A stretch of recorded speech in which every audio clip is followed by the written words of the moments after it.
Colony എന്ന വാക്ക് മാറ്റുകയും അതിന് പകരമായി ഉന്നതി എന്ന വാക്ക് ഉപയോഗിക്കണമെന്ന് സർക്കാർ സർക്കുലർ പുറത്തുവന്നൊരു നാടാണ് കേരളം. ഇവിടെ പരിശോധിക്കപ്പെടാത്ത പ്രധാനപ്പെട്ട ഒരു സംഗതിയുണ്ട്. പേരുമാറ്റം കൊണ്ട് ഈ കോളനിയിൽ ജീവിക്കുന്ന മനുഷ്യരുടെ നിലയിൽ എന്തെങ്കിലും മാറ്റമുണ്ടോ എന്നതിനപ്പുറം വളരെ പ്രധാനപ്പെട്ട ഒരു താത്വിക പ്രശ്നം ഇതിനകത്ത് അടങ്ങിയിട്ടുണ്ട്. ഈ കോളനികൾ വെറുക്കപ്പെട്ട സ്ഥലമായിരിക്കുന്നത് എന്തുകൊണ്ടാണ് എന്നതാണ് നമ്മൾ യഥാർത്ഥത്തിൽ പരിശോധിക്കേണ്ട കാര്യം. കോളനിയിൽ ജീവിക്കുന്നവരുടെ കാര്യമല്ലത്, മറിച്ച് കോളനിയെ സംബന്ധിച്ച് മലയാളി സമൂഹം കെട്ടിപ്പൊക്കിയ ചില സങ്കല്പങ്ങൾക്കകത്താണ് കോളനി എന്നത് വെറുക്കപ്പെട്ടൊരു സ്ഥലമായിരിക്കുന്നത്. അല്ല, കോളനി സ്വയമേവ ഒരു മോശപ്പെട്ട വാക്കല്ല. കേരളത്തിൽ ഹൗസിംഗ് കോളനി നമ്മൾ വ്യാപകമായി ഉപയോഗിക്കാറുണ്ട്, ആർക്കും ഒരു വെറുപ്പും തോന്നാറില്ല.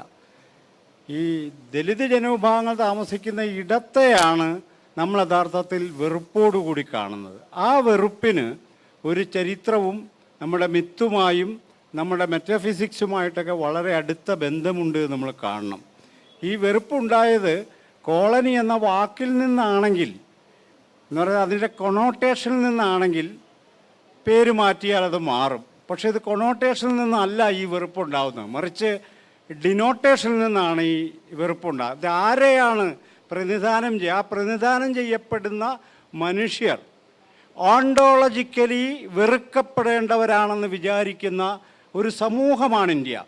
അതായത് ഇന്ത്യയുടെ മിതോളജിക്കകത്ത് ഈ ചണ്ടാളരെക്കുറിച്ച് പറയുന്ന ഒരു പ്രധാനപ്പെട്ട വാക്യം അവർ ചലിക്കുന്ന പട്ടടയാണെന്നാണ്. ചലിക്കുന്ന പട്ടട എന്ന് പറഞ്ഞാൽ അത്രമേൽ വെറുക്കപ്പെടേണ്ടവരാണ് എന്നുള്ളതാണ്. അപ്പോൾ ഈ പറയുന്ന ഓണ്ടോളജിക്കലി മനുഷ്യർ വ്യത്യസ്തരാണെന്നും ചിലർ അധമ മനുഷ്യരാണെന്നും ചിലർ ഉന്നത കുലജാതരാണെന്നും വിചാരിക്കുന്ന, അത് നമ്മുടെ സാമാന്യ ബോധത്തിൽ അടിയുറച്ച ഒരു സമൂഹത്തിനകത്താണ് കോളനി എന്നത് വെറുക്കപ്പെടുന്നത് എന്ന് നമ്മൾ മനസ്സിലാക്കണം. അതുകൊണ്ട് ആ വാക്ക് മാറ്റിയാൽ ഈ വെറുപ്പ് അവിടെ നിന്ന് പോകില്ല. ഏത് വാക്കെടുത്ത് ഉപയോഗിച്ചാലും ആ വെറുപ്പ് അവിടെ ഉൽപ്പാദിപ്പിക്കപ്പെട്ടുകൊണ്ടിരിക്കും. കാരണം അത് നമ്മളുടെ ഭാവനയും നമ്മുടെ ധാർമ്മികതയും ഒക്കെയാണ് അതിൻ്റെ പിന്നിൽ പ്രവർത്തിക്കുന്നത്. രണ്ടാമതൊരു കാര്യം, കോളനി എന്നത് ആധുനിക കേരളീയ സമൂഹത്തിൻ്റെ ഒരു പൊളിറ്റിക്കൽ ആൻഡ് എക്കണോമിക് കൺസ്ട്രക്റ്റാണ്. അത് നിർമ്മിക്കപ്പെട്ടൊരു സംഭവമാണ്, സ്വാഭാവികമായി ചരിത്രത്തിൽ ഉണ്ടായി വന്നതല്ല. കേരളത്തിൽ വലിയ വിപ്ലവം നടന്ന ഭൂപരിഷ്കരണ കാലത്ത് മിച്ചഭൂമി മാത്രമല്ല ഉണ്ടായത്, മിച്ചം ജനതയും ഉണ്ടായി. ഈ മിച്ചം ജനതയെ എന്ത് ചെയ്യുമെന്നുള്ള വലിയൊരു ചോദ്യം കേരളത്തിലെ ഭരണാധികാരികൾ നേരിട്ടു. അതിനുവേണ്ടിയാണ് യഥാർത്ഥത്തിൽ 1972 ലക്ഷം വീട് കോളനികളും പിന്നെ 50,000 കടക്കുന്ന വിധം ദളിത് കോളനികളും കേരളത്തിലുണ്ടായത്. എന്ന് പറഞ്ഞാൽ കേരളം പിന്തുടരുന്ന എക്കണോമിക് ആൻഡ് പൊളിറ്റിക്കൽ പോളിസിയാണ് ഈ കോളനി നിർമ്മാണത്തിന് പിന്നിലുള്ളത് എന്ന് നമ്മൾ കാണണം. അത് കാസ്റ്റുമായി നേരിട്ട് ബന്ധപ്പെട്ട ഒരു കാര്യമാണ്.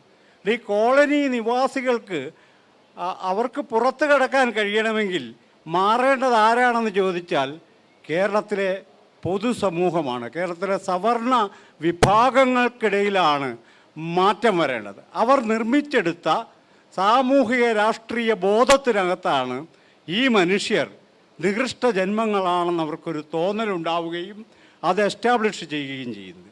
ആ എസ്റ്റാബ്ലിഷ്മെൻറ്റ് തകർക്കപ്പെടാതെ ഇവർക്ക് മനുഷ്യ പദവിയിലേക്ക് ഉയർന്നു വരാൻ പറ്റില്ല. അത് അവരുടെ പ്രശ്നമല്ലത്, മറിച്ച് ഇവരെത്ര ഉയർന്നാലും, നമ്മുടെ മോഡറേറ്റർ പറഞ്ഞത് 2 നില വീട്ടിൽ ജീവിക്കുന്നവനാണെങ്കിലും അവൻ കോളനിക്കാരനാണെന്നാണ് കേരളം കരുതുന്നത്. ഈ മനോനില മാറാതെ പേര് മാറ്റിയത് കൊണ്ട് യാതൊരു തരത്തിലൊരു ഇമ്പാക്റ്റും ഇതിനുണ്ടാകാൻ പോകുന്നില്ല. ഒരു കാര്യം കൂടി പറഞ്ഞോട്ടെ, പേരിടിയിൽ ഒരു ചടങ്ങായ സമൂഹമാണ് നമ്മുടേത്. എന്തുകൊണ്ടായിരിക്കും? പേരിടിയിൽ ഒരു കുട്ടിക്ക് പേരിടുന്നത് വളരെ വലിയ ആഘോഷവും ചടങ്ങുമായിരിക്കുന്നത് എന്തുകൊണ്ടാണ്? ജാതിയാണ് അതിൻ്റെ പിന്നിൽ പ്രവർത്തിക്കുന്നത്, നമ്മൾ മനസ്സിലാക്കണം.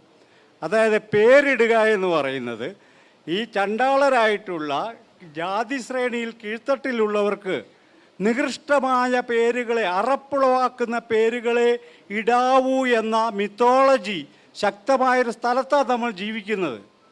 അതുകൊണ്ട് പേരിടുക എന്നത് വളരെ പ്രധാനമാണ്. ഈ സമൂഹത്തെ സംബന്ധിച്ച് സ്വന്തം പേരിടാൻ അവർക്ക് അവകാശമില്ല.